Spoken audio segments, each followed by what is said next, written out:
stop with your begging. You go lay down. Yeah, stop. Beat it. Go on. Greetings, this is Fred in Alaska. Thanks for joining me. Um, what I wanted to share with you today comes from a gentleman named Toby. And this happened about 8 years ago off the Kuskokwim River at a place called Devil's Elbow. Okay. Um, so initially when he reached out, I was like, Devil's Elbow? I was thinking, really? But then I looked and sure enough, what he had said checked out. So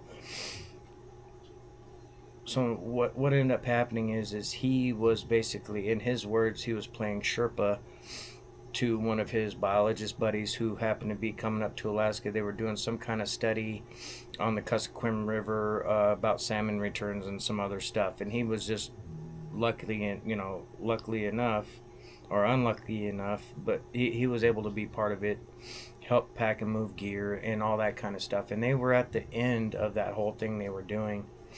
And it was, the salmon are spawned out. It's basically mid-August, and a lot of the trees were off of a lot of the leaves were off of the trees already. It was, getting that time of year. And where this group of cabins were, where they were staying, he decided he was first one up one morning. He was going to climb this little butte behind them and check out the scenery, just take in Alaska. He had already been up for a couple weeks and seen all over the Kuskokwim, just loved it. And, he knew that the trip was coming to an end and he wanted to see as much as he could while he could, right? So he gets back up on this bluff, this butte behind these cabins, and he's looking right down at the apex of Devil's Elbow. The sun's coming up. It's just beautiful scene, and he notices this dark figure down at the elbow just outside of the brush line, and it's going kind of moving back and forth, and he's thinking, oh hey, how perfect, I can see a bear at the same time, just taking it all in. And he's kind of paying attention to the bear and kind of not. Well, as he's just kind of surveying the scene, up at that high perch and just taking it in, he had no qualms, no bad feelings. And then he heard a scream. Now, the scream he heard was coming from directly across from him on a different ridge, but it was loud. He said it was like a mix of a roar and a scream, and it just echoed everywhere. And this particular little thing he saw down below him, because he's at about a 500-foot elevation above this particular thing, and he was half paying attention to it. He thought it was a bear. So he wasn't like fully focused on it or anything. He had no binoculars, no gun, no nothing. He's just observing. There was guns and stuff back at the cabin, but that was someone else's job. He just went out to try to get the views, Well, when this scream happens, all of a sudden he hears splashing, so he assumes this bear was crossing the river to get away from whatever made that scream, which he could understand, and he wasn't. Things were happening so fast. So he hears the splashing, splash, splash, splash, splash, splash. And all of a sudden, he said, out of nowhere, he said it happened so fast that this thing came up almost a beeline straight towards him. And it was, again, he wasn't seeing it fully because it's just a dark blur hauling butt up the side of this bluff. Pretty steep angle. When you look at the topographical, you can see how it's pretty steep droppings. It's not a sheer cliff by any means, but it's steep. And he's up at the top of this, just down from the ridge on this little small plateau, and this thing is barreling, and he screams out of fear and falls back like, hey, he thought a bear was charging him, right? Well, he's on his back, half expecting to start get chewed on, and all of a sudden this thing stands up and is looking down at him, and it's standing over him. And it wasn't a bear; it was a hairy man. He said it had very bright golden yellow eyes, very bright. He didn't notice any white in the eyes; they were big. He said the jawline was very wide. He didn't notice ears. The skin tone was, again, a shade or two darker than wet cement. Pretty standard description. He said it was very wrinkly, and it looked almost like greasy in between the cracks of the wrinkles. You know what I mean? He said it didn't look unkept, but it looked definitely wild. The hair was a blondish color mixed in with like salt and pepper, black and white hairs that looked grizzled. He said the hair on the forearms was probably 4 inches. He didn't notice anything past the wrist. He said the hands were very big, but it was pretty much silhouetted at this time because the sun was the backdrop behind them. And he said the hands were humongous. I asked him for any, further description on the hands, and all he had was they were big. He said this thing was towering over him, looking down at him with a look on his face like, where in the hell did you come from, right? Because again, scream, this thing tears across the river.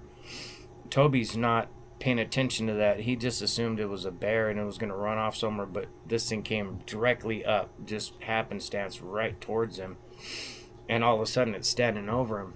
And he said the look of shock on this thing's face was just astounding, because he said it showed no aggression. It kind of, when he screamed and fell back is when it stopped to look up, and by then it was standing up over him. It was kind of like one fluid motion. It stopped running up and then kind of stood up over him.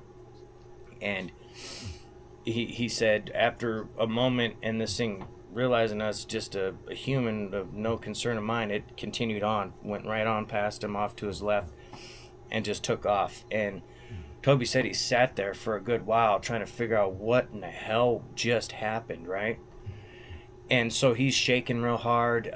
He's not in the best shape mentally. He's totally thinking he's losing it, right? And he looks in the direction this thing took off, and it was, again, most of the leaves were off the trees and stuff, and the trees aren't quite as dense where he was, but in his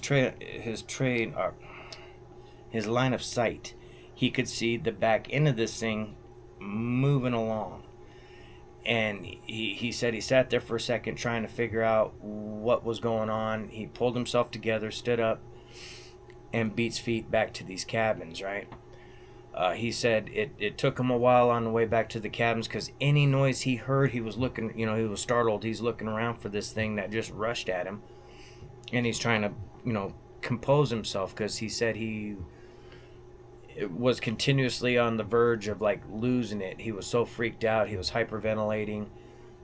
He didn't know what to think. Basically, he was in shock. So he gets to the edge, and as he's going down, he gets his feet tangled up and he falls a couple times because he, at this point, he feels like the last few yards to the cabins, he starts hauling ass and falls a couple times, and so he scraped up a bit. He goes barreling into the cabin where his buddy was, and the other guys were still pretty much sleeping, and he's like, oh my God, there's a monster. And he lays out everything that happened once he startles the whole group, right? And as he's explaining it and all this and that, some of these biologists and stuff were like, oh no, that what you saw was a bear. They can run really fast uphill, and with the way it was silhouetted in the sun, they're basically explaining it away for him, like giving him an out is how he took it. Like, and he kept saying, no, this looked more like a man. It didn't have a snout. I've seen bears. It didn't have a bear's head. It had hands like a man. All these things he was saying, but they're explaining it away. Like, no, you were just misinterpreting what you were seeing by the silhouette. So he let it go. And again, this was approximately 8 years ago, and he got the sense that these people were trying to look out for him. And I said, well, what gave you that impression? He goes, well, they didn't mock me. They were more like trying to explain it away for me, like in a caring way, not a mocking way, because they were talking in real hushed tones, like, no, you saw a bear, and this is why it was a bear. And he said, you know, in 2020 hindsight, he thinks they were just trying to look out for his reputation, didn't want him to get ridiculed or mocked. And, you know, that's basically where it was left. And, you know, I want to thank Toby's cousin, who had heard this from Toby, you know, some years back and watches the channel or whatever. You know who you are. I appreciate you getting Toby in contact with me. And again, I apologize to Toby. I was on the verge of dismissing you when you said devil's elbow. It just didn't ring in my head. So, you know, after I looked it up, but, you know, I appreciate that. And the patience, this brief encounter, we're talking a couple months it took to, you know, be able to talk and get all the details, the finer details and stuff. And again, very brief. I want to apologize. I meant to be sharing more of Doug's, the pilot's experiences. We were unable to connect yesterday because I was doing the podcast with Doug Hychek and Alex Hychek, which I appreciate them having me on. But the next video I have up will be of Doug's part 2 to the part 1. And again, thank you, Toby's cousin. I sincerely appreciate you. Give me a call, whatever. And let's see, what else was there? I believe that was it. I want to thank you guys for joining me. And the next one from Doug, it'll roughly be probably close to an hour long. So those who like the short videos, just be aware. The next one's going to be rather long. But anyway, thank you guys for joining me, and we'll catch you guys soon.